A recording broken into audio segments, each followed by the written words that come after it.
Leitura do segundo livro de Samuel.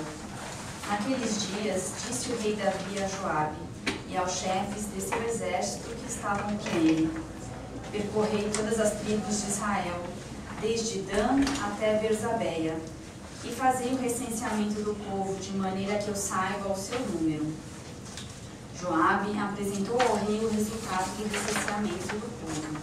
Havia em Israel 800.000 homens de guerra que manejavam a espada, e em Judá 500.000 homens.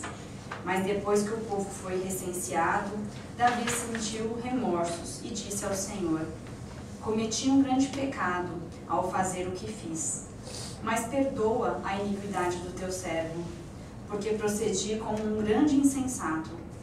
Pela manhã, quando Davi se levantou, a palavra do Senhor tinha sido dirigida ao profeta Gade, vidente de Davi, nestes termos: vai dizer a Davi, assim fala o Senhor, dou-te a escolher 3 coisas, escolhe aquela que queres que eu te envie. Gade foi ter com Davi e referiu-lhe essas palavras, dizendo: que preferes, 3 anos de fome na tua terra, 3 meses de derrotas diante dos inimigos que te perseguem, ou 3 dias de peste no país? Reflete, pois, e vê o que devo responder a quem me enviou. Davi respondeu a Gade: estou em grande angústia. É melhor cair nas mãos do Senhor, cuja misericórdia é grande, do que cair nas mãos dos homens. E Davi escolheu a peste. Era o tempo da colheita do trigo. O Senhor mandou então a peste a Israel, desde aquela manhã até o dia fixado, de modo que morreram 70.000 homens da população, desde Dan até Berzabeia. Quando o anjo estendeu a mão para exterminar Jerusalém, o Senhor arrependeu-se desse mal e disse ao anjo que exterminava o povo: basta, retira agora a tua mão. O anjo estava junto à eira de Areúna, o jebuseu. Quando Davi viu o anjo que afligia o povo, disse ao Senhor: fui eu que pequei, eu é que tenho a culpa, mas estes, que são como ovelhas, que fizeram? Peço-te que a tua mão se volte contra mim e contra a minha família. Palavra do Senhor. Graças a Deus. Salmo responsorial. Perdoai-me, Senhor, meu pecado. Perdoai-me, Senhor, meu pecado. Feliz o homem que foi perdoado e cuja falta já foi encoberta. Feliz o homem a quem o Senhor não olha mais como sendo culpado e em cuja alma não há falsidade. Perdoai-me, Senhor, meu pecado. Eu confessei afinal o meu pecado, e minha voz vos fiz conhecer. Disse: eu irei confessar meu pecado, e perdoaste, Senhor, minha falta. Perdoai-me, Senhor, meu pecado. Todo fiel pode assim invocar-vos, durante o tempo da angústia e aflição, porque ainda que irrompam as águas, não poderão atingi-lo jamais. Perdoai-me, Senhor, meu pecado. Sois para mim proteção e refúgio.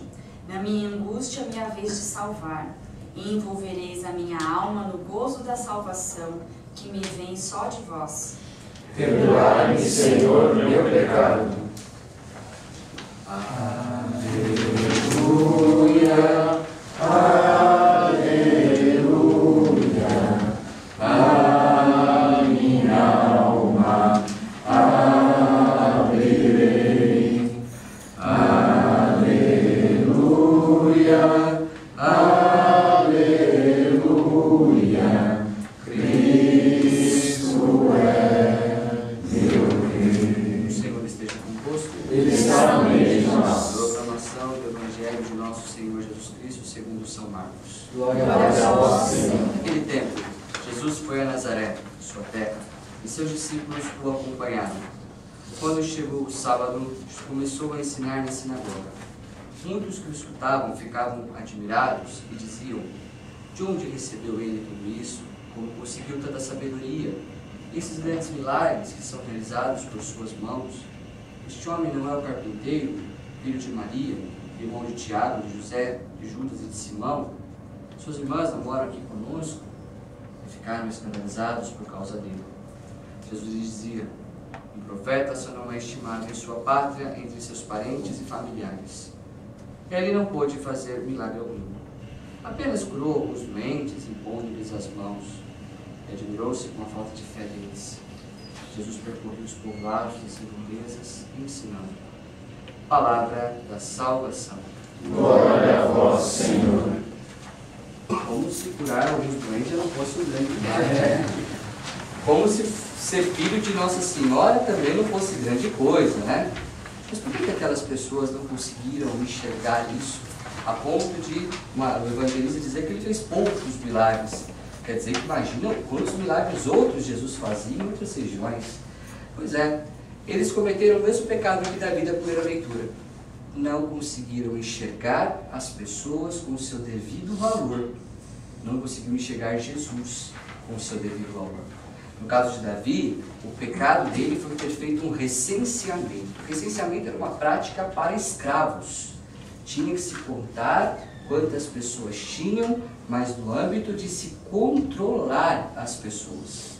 E aquele povo que Davi governava não era um povo que tinha vocação para ser escravo, porque o próprio Deus os libertou da escravidão do Egito. O povo de Deus tem por natureza a liberdade. Esta é a sua vocação primeira. E a liberdade tem tudo a ver com a obediência, porque liberdade, no seu âmbito filosófico, é a escolha necessária para o bem. E o bem maior que nós possuímos é Deus. Então, todas as vezes que optamos por Deus, o obedecemos, nós estamos sendo verdadeiramente livres. E Davi trata aquele povo como um escravo, recenseando, não dando valor para esse povo. Então, o valor que o próprio Deus assim dá. E aí, essa é a raiz dos pecados daqueles que moravam com Jesus. Não reconheciam o valor que aquele ser, e também, consequentemente, quem não dá valor para Deus, morando com Ele, vivendo com Ele, não vai dar valor para outras pessoas também. Se eles incorreram nesse pecado com Cristo, consequentemente também incorreram com esse pecado com outras pessoas. E cabe a nós aqui a entendermos que Cristo, Ele quis passar por esse processo. Ele poderia ter vindo de forma apocalíptica para esta terra, cheio de poderes, mas Ele quis ser humano. Ele quis passar pelas coisas que o homem passa, seja nas suas coisas boas ou seja nas suas coisas ruins, para realmente dar forma à profecia de Isaías. Ele atraiu tudo para Ele, seja as coisas boas do ser humano ou seja as coisas ruins. Deus não teve vergonha de assumir a nossa humanidade, por mais complexa que ela seja, e assumiu em tudo, exceto no pecado, que na verdade o pecado não é humano, é desumano. À medida que nós vamos nos entregando ao pecado, nós vamos nos tornando piores do que bichos. Então, o Cristo Jesus, quando Ele assume a humanidade sem pecados, no ventre de Nossa Senhora, Ele de fato assume a verdadeira humanidade, aquela que Deus sempre sonhou. E Cristo é essa mistura de alguém que é muito conhecido e alguém que é pouco conhecido. O Papa Bento XVI, no livro Jesus de Nazaré, da infância, ele cata exatamente isso, né? Ele fala que Jesus, ao mesmo tempo que ele era super conhecido, filho de Maria, filho de José, os seus irmãos estavam aqui morando conosco, ao mesmo tempo as pessoas perguntam: de onde vem tudo isso? De onde esse homem é? É porque Jesus não é só humano, ele tem um universo da divindade, que é Ele mesmo. E é isso que é o original do homem em Cristo. Ele não é simplesmente um depósito de incertezas contingentes que é o ser humano no pecado. Não. O homem em Cristo, ele é um portador de Deus. Ele é alguém que vem dar respostas que ninguém é capaz de dar. É assim que você tem enxergado as pessoas que estão ao seu redor.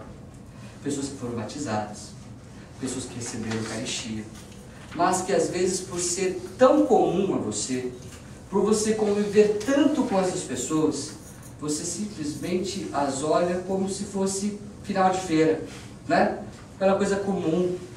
Cada pessoa que está com você foi sonhado por Deus, mas padre, aquela pessoa antipática, aquela pessoa desagradável, se riu é porque tem alguém, né? Já pensou em alguém na hora, né? Pois é, não vamos entrar em detalhes aqui para não criar uma confusãozinha básica, né? Mas sempre tem alguém que é chatinho, que é antipático, que é isso, que é aquilo. Mas será que é só isso?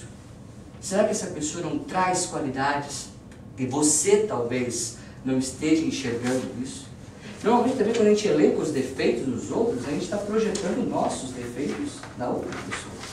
Então, cabe a nós hoje, com Cristo Jesus, que não teve vergonha de assumir a nossa humanidade, nós entrarmos também numa profunda conexão com a divindade que está em nós, que é trazido pela igreja através dos sacramentos.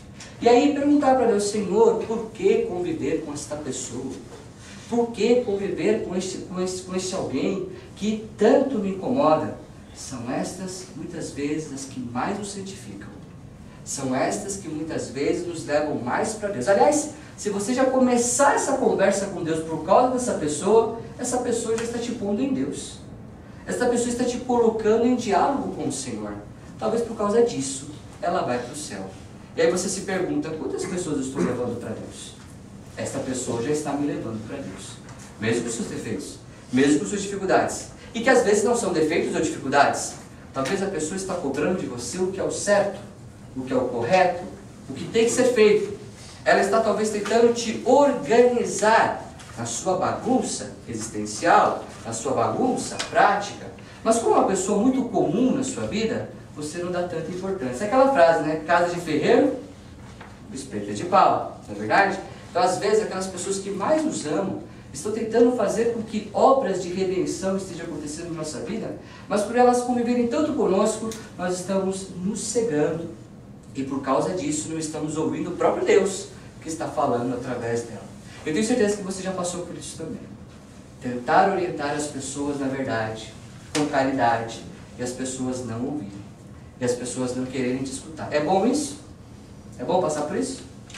Então, comecemos a tratar melhor aquelas pessoas que, embora comuns na nossa vida, são pessoas que o próprio Deus colocou, né, nas nossas vidas, para tentar nos consertar, para tentar nos converter, para tentar nos fazer cada vez melhores. E junto dela está o seu anjo da guarda, junto dela está São José, Nossa Senhora, o céu inteiro está interessado na sua melhora.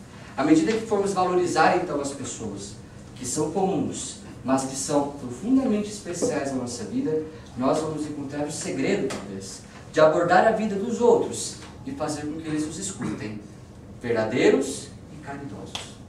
Louvado seja o nosso Senhor Jesus Cristo. Assim seja louvado.